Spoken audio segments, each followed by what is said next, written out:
Hello and welcome to this National MS Education and Awareness Month teleconference hosted by MS Focus, the Multiple Sclerosis Foundation, and made possible with support from EMD Serono, Genentech, Mylan, and Sanofi Genzyme.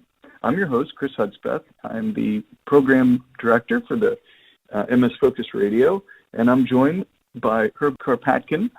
He's a physical therapist, and he will be talking about flexing your MS muscle to remain mobile. There are slides accompanying this presentation, and at the end of the presentation, we'll have a brief question and answer discussion. To view the slides and to submit your questions via chat, please connect to the teleconference online. Go to readytalk.com and join with the access code 7766805. That's readytalk.com. Click join and use the access code 7766805. We encourage you to submit your questions as we go, and we'll answer as many of those at the end of the talk as we can. Let me introduce our speaker tonight, Herb Karpatkin. He's a physical therapist, graduated from the physical therapy program at Sargent College, Boston University in 1989, and his doctoral degree in neurologic physical therapy from Rocky Mountain University of Health Professions. He's a certified multiple sclerosis specialist from the Consortium of Multiple Sclerosis Centers and a board-certified neurological specialist through the American Physical Therapy Association. Before starting his own practice, he has worked at the Rusk Institute, Beth Abraham Hospital, the Hospital for Joint Diseases, Burke Rehabilitation Hospital, and at the International Multiple Sclerosis Management Practice. He specializes in the treatment of persons with neurological impairments, and including multiple sclerosis, stroke, Parkinson's disease, spinal cord injury, brain injury, and cerebral palsy. His particular area of expertise is in multiple sclerosis. He's published and presented extensively of the field in MS and is nationally recognized authority on multiple sclerosis and exercise. And Mr. Karpatkin, welcome, and thank you so much. Probably, I would say, one of the most patient men alive tonight. Thank you for being patient and helping us get through our technical issues, and please begin. All right. Well, hoping everyone can hear me. We had a little technical difficulties starting out. And I understand that Christopher is going to advance the slides. So, Chris, why don't you go to the first slide? Okay. So, I think as everybody knows, here, multiple sclerosis is a disease of mobility, and I think that's very important to understand. Whereas a physician may think of multiple sclerosis as a disease of demyelination or disease of inflammation, as a physical therapist, I think of multiple sclerosis as a disease which robs you of your ability to move. The demyelination that occurs results in a decreased ability to walk, to balance, to move. And for this reason, persons with MS need to work on their mobility, and they need to work with mobility experts. Can we go to the next slide, please? Why does mobility loss occur in persons with MS? Well, there's many reasons, and I want to go through them in a clear way here. I'd like to divide this idea into both primary and secondary reasons for mobility loss. The primary reason for mobility loss in MS is simply the disease itself. The parts of your brain or spinal cord that control walking, that control balance, that control movement can be affected in MS. But there's also a secondary reason for mobility loss in MS, and this is due to lifestyle changes and adaptations that persons with MS make to adapt to the disease. So two different reasons for mobility loss: primary due to the disease and secondary due to adaptations to the disease. Next slide, please. So why does primary loss of mobility occur in MS? This is what you take MS medications for: the demyelination, which is the loss of the protective covering over the nerves of your brain and spinal cord and allow nerve impulses to move throughout your nervous system. That gets attacked in multiple sclerosis. This can lead to inflammation or swelling of the brain and spinal cord, and that furthers the damage. And towards the end, there's an actual destruction of the nerves themselves called axons. All of these lead to the primary loss of mobility in persons with MS.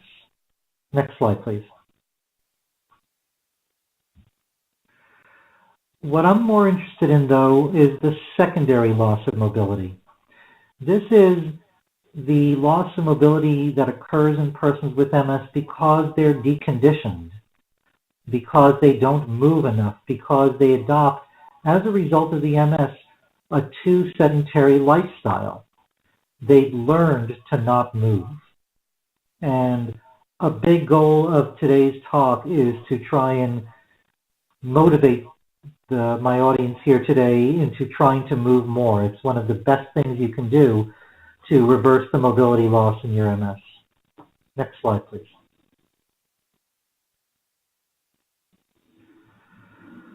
So what do I mean by deconditioning in secondary loss of mobility? Well, there's actually a lot of research that shows that persons with MS exercise less than persons without MS. And we can even take that a step further, that persons with MS move less than persons without MS. They simply have a lower activity loss. There's a certain amount of movement, of activity that you need to have to be healthy, and persons with MS do not reach that amount of movement. What happens as a result? Your muscles, the structures that make you move, get weaker, they get smaller, they get tighter, and you simply are unable to use them as well for mobility than you would if you moved them more. Next slide, please. There's also what I refer to as a learned loss of mobility. What this really means is that the mobility that you have is there because you practice these movements a lot. If you walk a lot, you get very good at walking. If you don't walk a lot, you get very good at not walking. You get good at being sedentary. I want to make the argument to you today that a large part of the mobility loss in MS is learned. That a lot of the mobility loss that occurs in MS occurs because persons with MS simply don't practice moving enough. Okay? And this, in a way, is good news. Why? Because a lot of the mobility loss is not directly due to the disease, but due to lifestyle. And the part that's due to lifestyle can be changed, can be improved. So this is actually good news. The mobility loss that we see in persons with MS, a significant part of it, I believe, is reversible simply by increasing your movement, increasing your exercise. Slide, please. So there's an interaction here, and you'll see in this chart, I hope it's clear, you see over here nervous system damage as occurs in MS. This leads to fatigue. It leads to becoming less active, okay, which leads to further nervous system damage, further fatigue, etc. So what happens here, if you look at the bottom of the screen, less movement is performed, the person becomes deconditioned for that movement, and the task becomes unlearned. Next slide, please.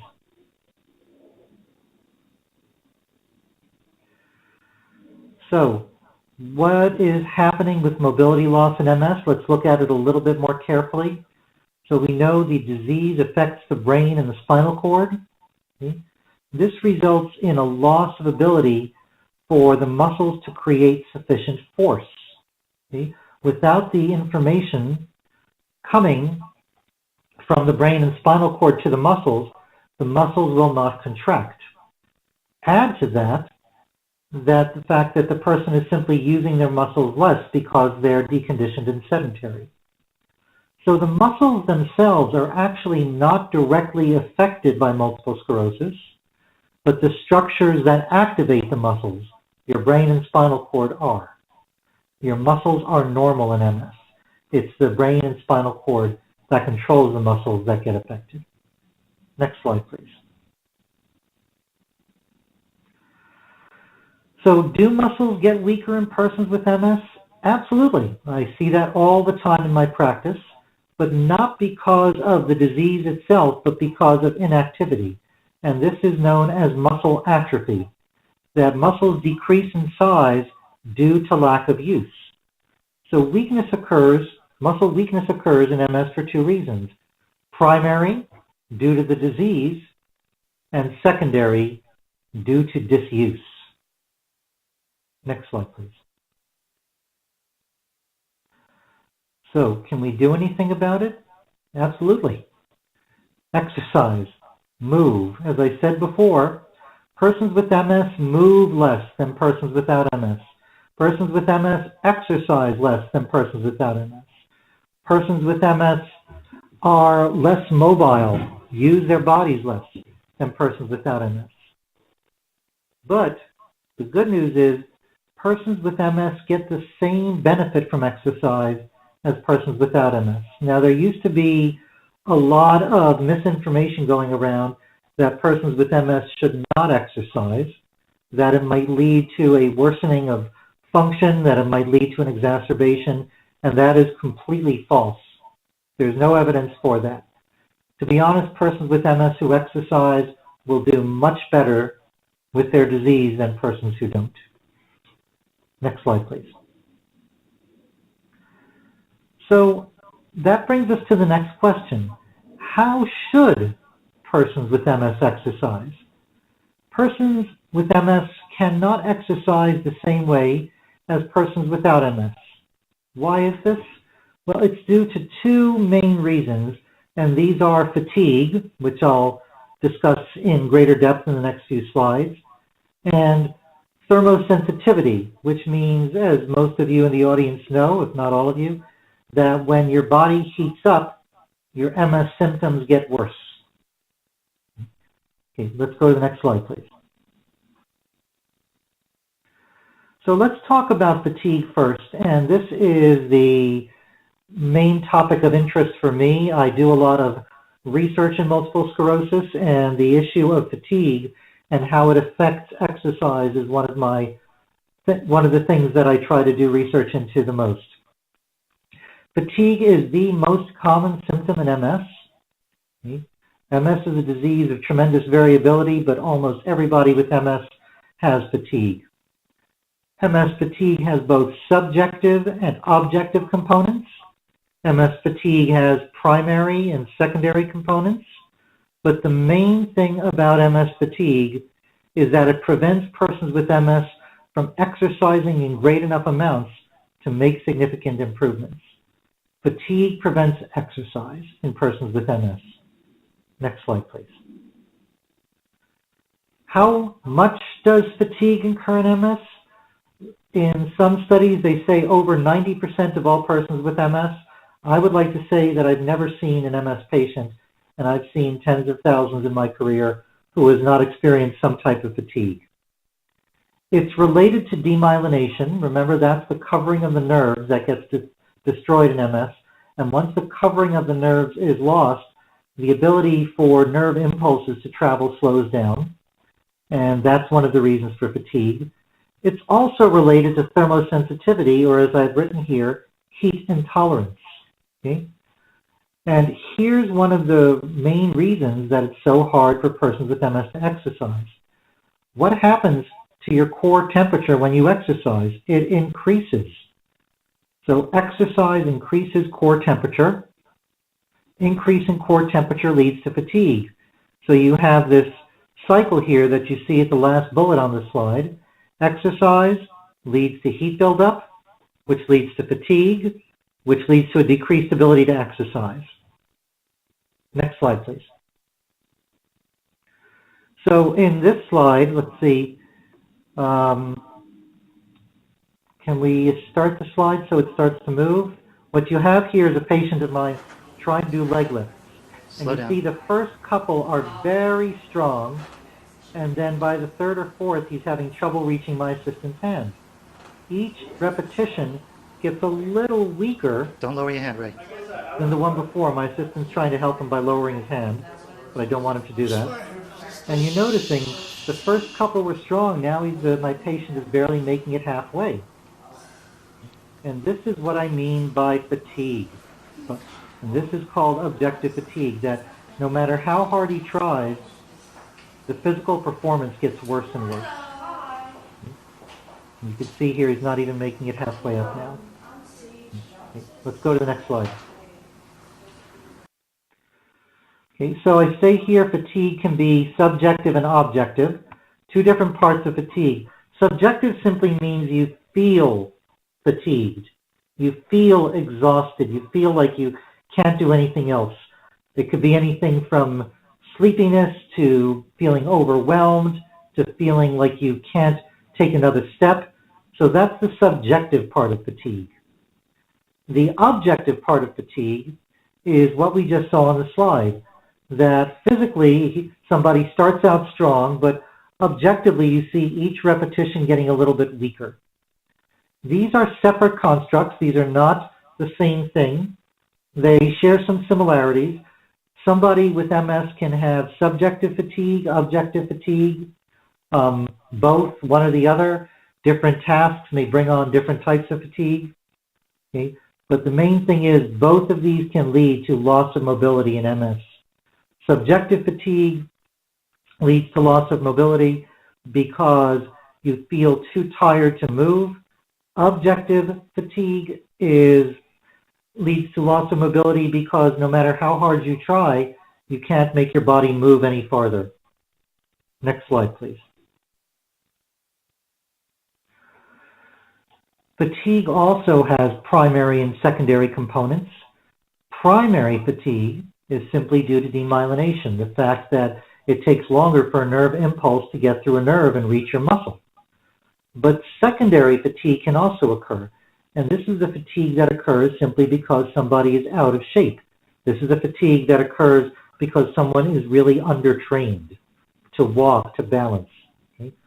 And similarly, both of these can lead to loss of mobility. Next slide, please. So this leads to what I call the volume problem. And by that I mean, what is the fundamental issue for exercise in persons with MS? What I mean is this. To improve as a result of exercise, you must do a certain amount of exercise. If you want to improve your walking, you can't just walk one step. You have to walk, for several minutes, for several blocks. But if you can't walk that distance because of fatigue, you never get enough volume to make that improvement. So multiple sclerosis fatigue prevents you from achieving the volume of exercise that you need to make improvements. Next slide, please. So given that, how should persons with MS exercise? Fatigue prevents people from exercising. Heat intolerance prevents people from exercising, and this all leads to a limited volume of exercise. So we need exercise to improve mobility. And this is really one of the most frustrating things that my patients tell me about MS. The primary symptom of the disease prevents you from engaging in activities that can improve the disease. So I want to make some suggestions to try and work around this. Let's go to the next slide. So I want to talk about 3 specific interventions. These are all things I've done a fair amount of research into at Hunter. First is simply using cooling, then a type of training called interval training. It's also called intermittent training. And then I want to say some specific things about weight training. Let's go to the next slide, please. So cooling is very straightforward. You can simply lower your core temperature so that it doesn't raise as much during exercise. And there's many ways you can do this, by wearing cooling garments, by keeping your room cool, and sometimes just by drinking cold drinks while you exercise to lower down your core temperature. Let's go to the next slide. So, little plug for the MSF, cooling vests. You can get them free from the MSF. I'm surprised more people don't take advantage of it. It's one of the most amazing things that the MSF do. We're doing research where I teach right now at Hunter College on looking at how cooling vests improve the ability to walk long distances.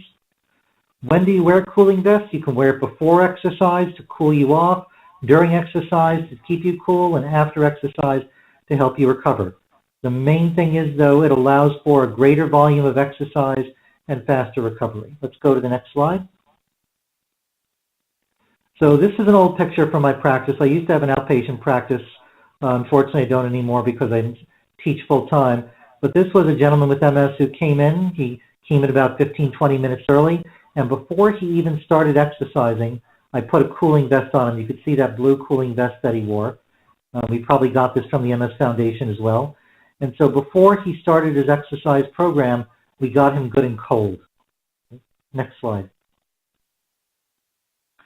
Here's some examples of cooling garments that you can get. The MS Foundation will only pay for vests, but you see the woman on the right has not just wearing a vest, but she's wearing cooling bands around her wrist, doing something called reflexive cooling, which can cool you off. She's also wearing a little scarf around her neck, which is also cool. You see the woman on the right is wearing the same thing. She's also wearing a cooling hat. And apparently just cooling off the top of your head can keep your whole body cool. So there's a lot of options for cooling. Next slide, please. This is another old photograph of my old practice. And you'll notice at the upper right hand and the upper left hand corners, we have 2 air conditioners. We kept the room very, very cold. Okay? And you'll notice in the middle towards the bottom, you'll see a dehumidifier. You want to keep the room dry and cool. And we like to keep that room pretty cold. If my staff said it was really cold in there, that meant it was probably cool enough for my patients because I wanted them to exercise hard, and keeping them cold allowed them to exercise hard. Okay? Next slide, please. Okay, the next type of training exercise I want to talk about is simply called interval training. It's also known as intermittent training. And that is simply exercise interspersed with rest breaks.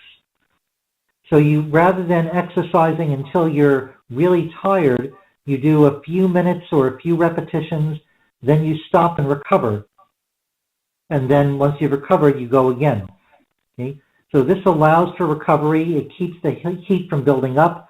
It allows the heat that has built up to dissipate. And this is something I have all my MS patients do. Okay, go to the next slide, please. So here's an example of interval strength training.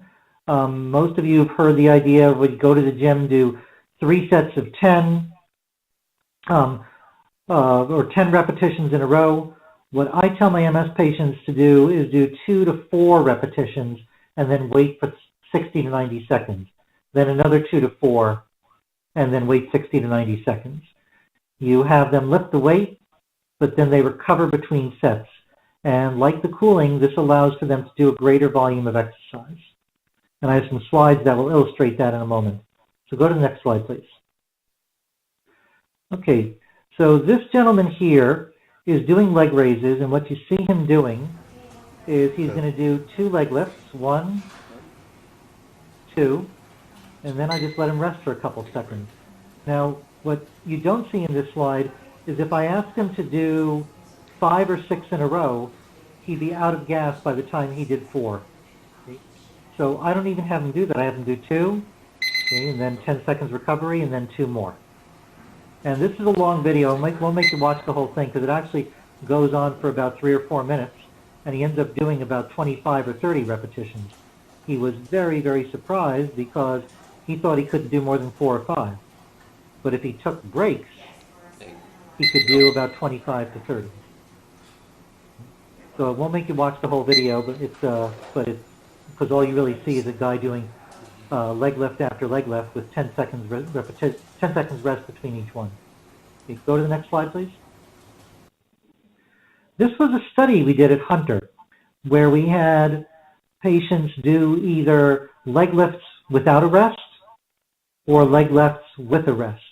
And you see in the purple one at the top, those are the continuous leg lifts. Those are leg lifts without taking a rest. Okay? And you could see they did about 30 before they needed to take a break. The blue bar, they would do 2 and then rest for 5 to 10 seconds, do 2 and then rest for 5 seconds. And as you can see, there's a pretty remarkable difference. When they do the intermittent training, they do almost 120 repetitions. When they do the continuous repetitions, they can barely do 30. So this was pretty powerful stuff when we did this study, that the ability for the persons to perform exercise was really strongly impacted by simply taking a break every couple of repetitions. So under which condition does it look like the person is going to achieve a greater volume of exercise? When they take breaks. Okay, go to the next slide, please. Okay, so we know that cooling helps. We know that taking breaks helps. What about when you strength training? What type of strength training to do? Should we use lower weights? Should we use higher weights? And which lifts should we do? I'm going to try to answer those questions. So let's go to the next slide. So in the past, persons in the studies of weight training in MS, they used relatively low weights, probably because they were worried about triggering fatigue. We tried a different study at Hunter. This was a couple of years ago. It was a very small group of subjects, of 7 subjects with MS, but instead of doing 50 to 60% of their 1 repetition maximum lift, which is a pretty light weight, we had them do 85 to 90% of their 1 repetition max. So lifting a really, really heavy weight for them. They just did a single leg press, either on the left side or the right side. They did 4 sets of 4 repetitions twice a week, but after every 4 repetitions, they would rest for 60 to 120 seconds, 1 to 2 minutes, so big recoveries. So they lifted a lot of weights. They did a lot of reps. It was very, very heavy. They did it for 8 weeks, twice a week, but they tolerated it quite well. Why? Because they took breaks.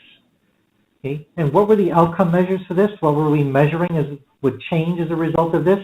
We looked at lower extremity strength, we looked at gait endurance, and we looked at balance. Go to the next slide, please.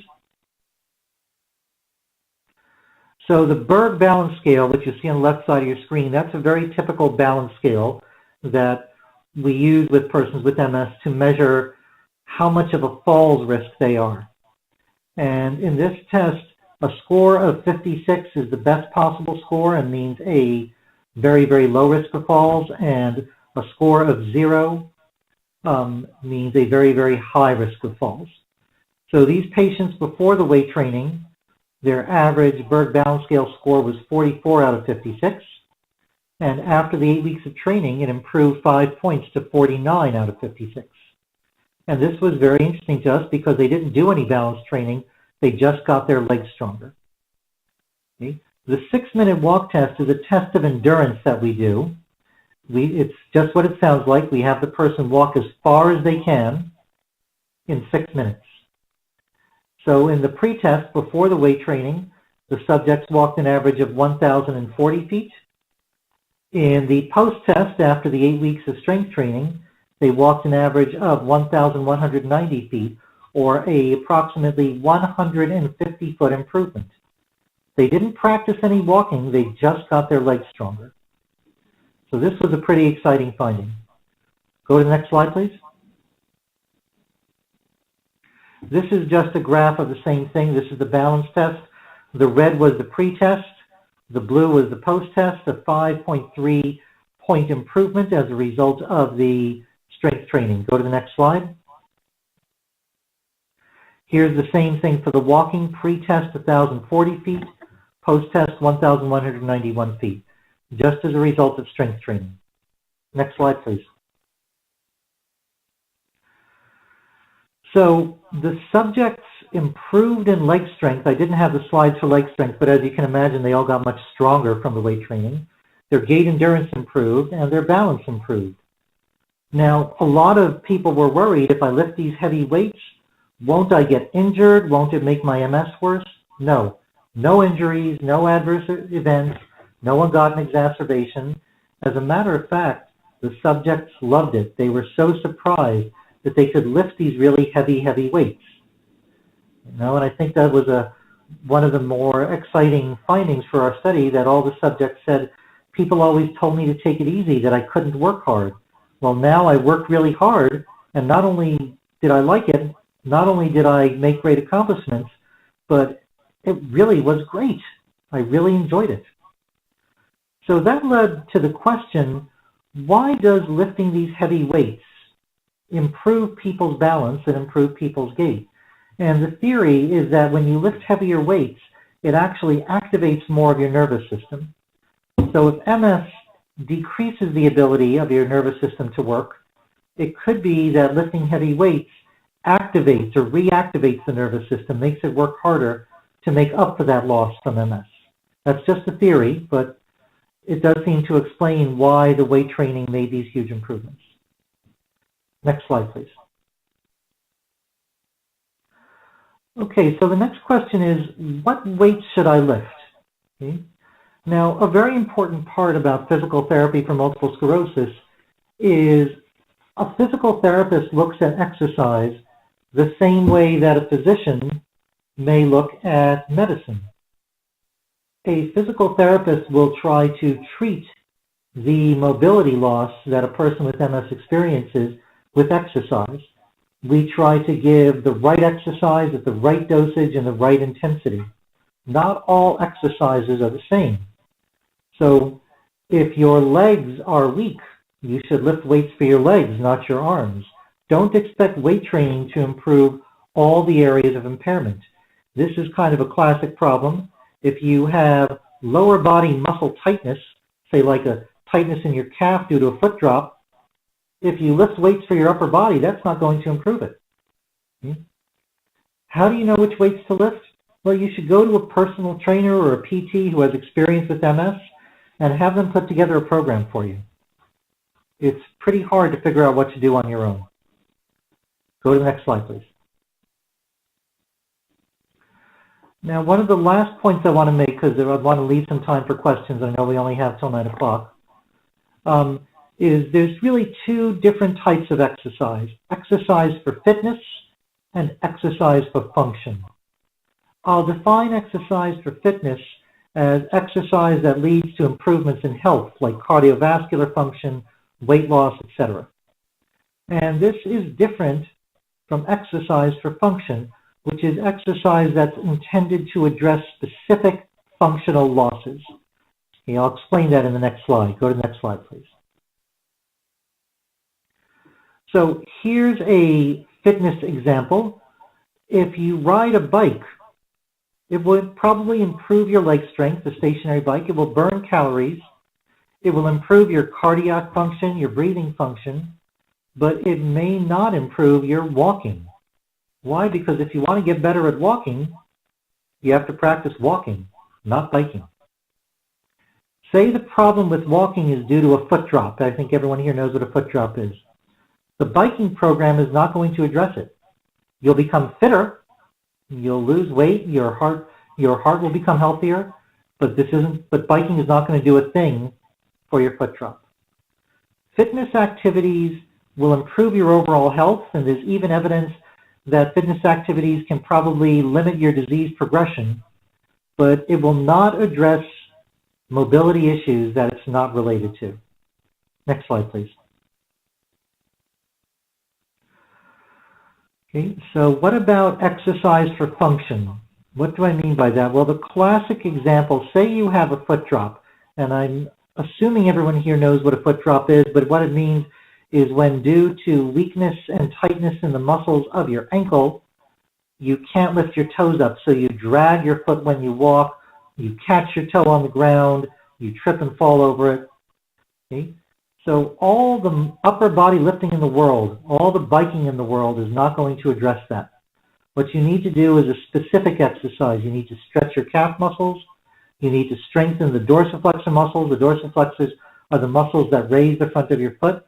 And you have to practice walking with the heel strike. So these exercises are very, very specific to the impairment that the person is displaying. Go to the next slide, please. So which one should you do? Both. You should do fitness exercises for overall health and to control progression of the disease, but you should also do functional exercises to address the specific areas of difficulty. Everybody with MS presents differently, and so you need to have a specific exercise program made to address your specific issues with MS. Slide, please. So let me summarize here, and then we have 10 minutes left for questions. Okay? So exercise can be used to control the disease and improve specific areas of weakness. Strength training can be used by persons with MS to address both areas. But you have to make sure that whatever exercise you're doing, whatever weight training you're doing, that it has a specific goal. Okay? And the best way to do this is to find an MS professional, a physical therapist, a physician, a nurse, a trainer who knows about MS and knows about exercise, and have them advise you. And if you're having trouble finding somebody, you can absolutely contact me through the MSF, and I will help you look for someone. There's persons all over the United States who do have that expertise. It's just a question of finding them. Okay, so we have about 10 minutes left, it looks like. I'd be happy to take any questions or comments now. Thank you, Mr. Karpatkin, for your presentation tonight. As we mentioned earlier, to ask a question, you must connect online. You can go to readytalk.com, click Join Meeting, and use the access code 7766805. Again, that's readytalk.com, click Join Meeting, and then use the access code 7766805. For those of you already online, if you have a question for Mr. Karpatkin, please use the blue online chat button to submit your question now. Mr.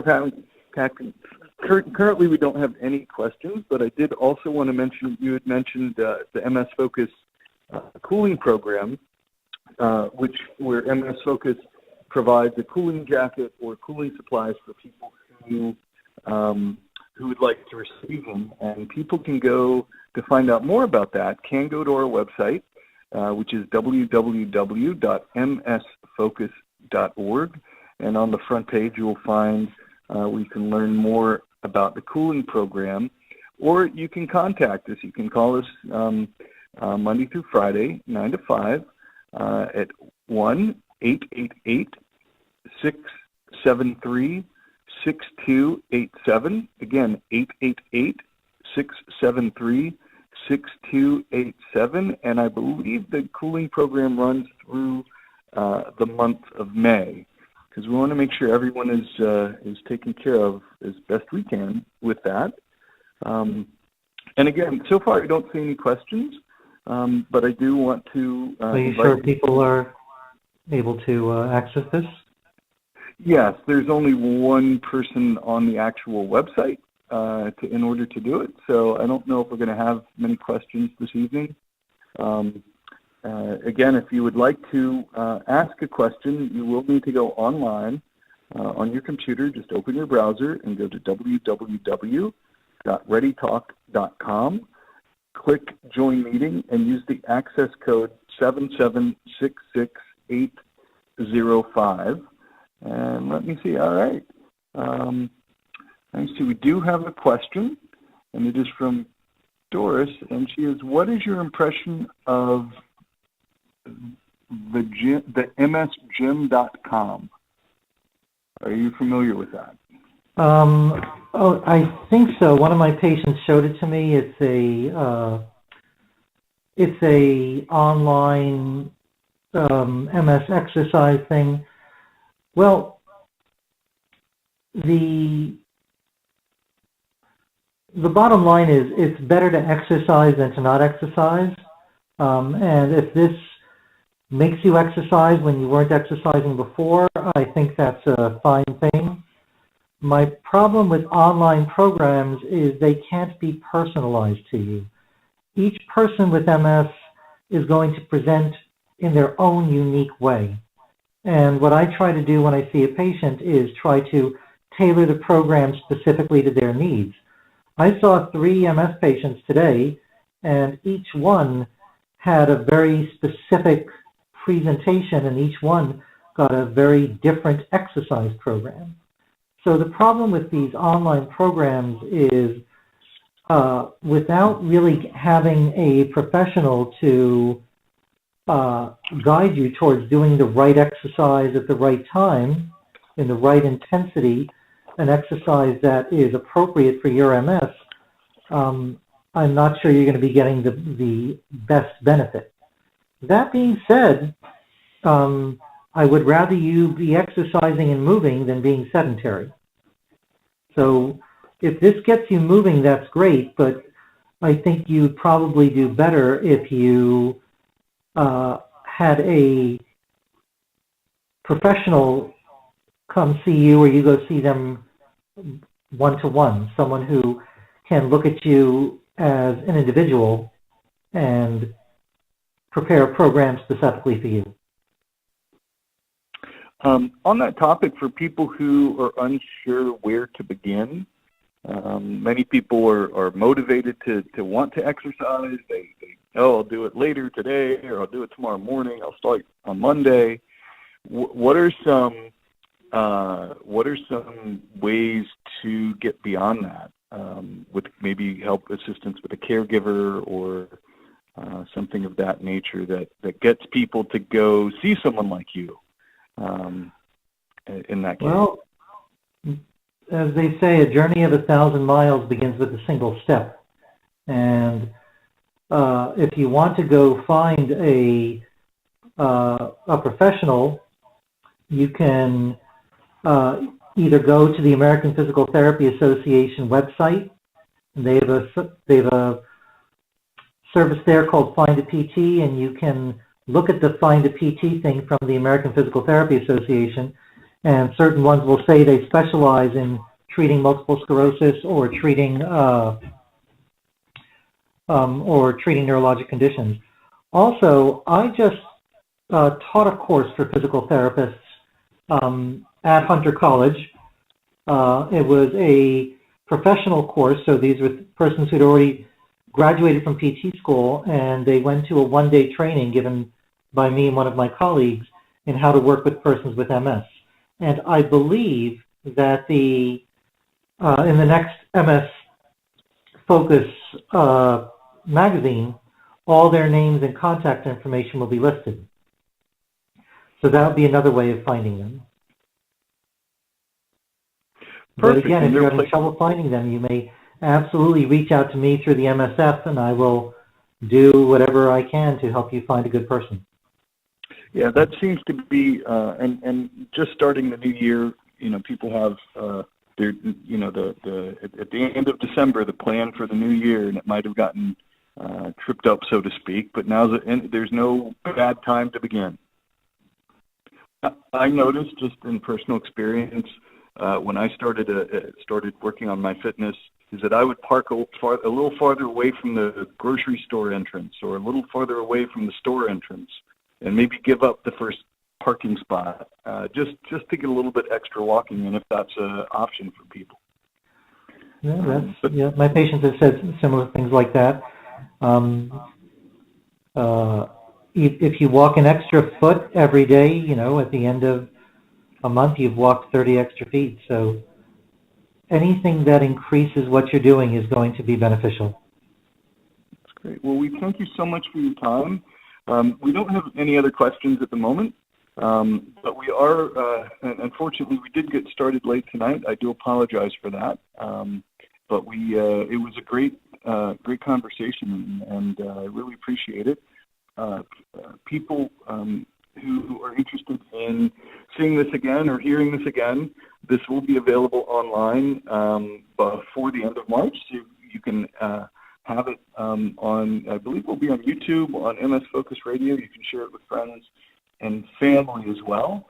Also, if you have interest in our cooling jacket or cooling program, you can go to our website, which is www.msfocus.com.